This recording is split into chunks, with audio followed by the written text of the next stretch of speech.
As we told you earlier, with cutbacks in agricultural programs at both the state and national level, there always seems to be some unforeseen consequences. Joining us now with this week's Bottom Line is Neil Melancon.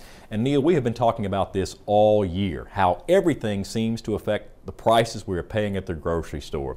Now, with all these unforeseen budget cuts and some other things going on, how is this going to affect consumers? We've heard about how it's going to affect farmers.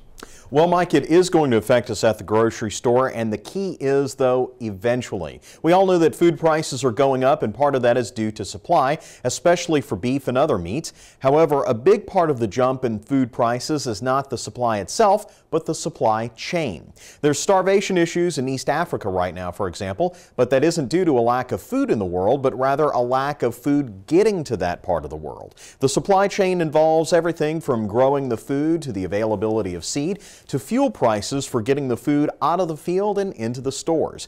Any hiccups in price along the way and prices go up at the end of the line, i.e. what you pay at the grocery store. We're seeing it now, not necessarily because of what happened this year, but because of hiccups we've been seeing since at least 2008.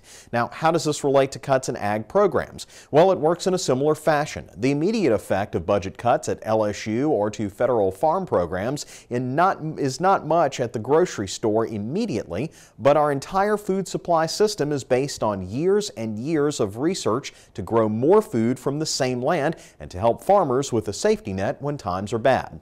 This, in turn, assures us that we have the most abundant food supply in the world, and when you start cutting these programs, we can't do as much research to get those better hybrids. Farmers who go out of business because of a bad crop year or several crop years don't come back, and as such aren't bringing as much food to the table. Now, the bottom line always comes back to the grocery store, where maybe 6 months or a year or 5 years later prices rise, but then it's too late, and we're going to see it next year in beef especially, where the drought has depleted our nation's livestock herd, and when all of that supply finally clears from feedlots, prices are expected to rise 7 or 8%. So when it comes to these cuts to these programs, Mike, the old phrase, cutting off your nose to spite your face, applies. Neil, I am always amazed at how enlightened I am after your reports, and let's never forget that the domino effect is alive and well in agriculture. Neil Melancon, thanks. And remember, you can listen to any of Neil's reports on the Louisiana Farm Bureau Radio Network. For a list of stations where you can tune in or listen online, just click on over to our website, twilatv.org, and look for the LFB radio link on the left side of the homepage. That does it for this edition of This Week in Louisiana Agriculture. Join us next week when we'll tell you how your comments about an important rule change for farmers, ranchers, and poultry producers made a difference. Until then, you can watch any of our stories online. You know the address, twilatv.org.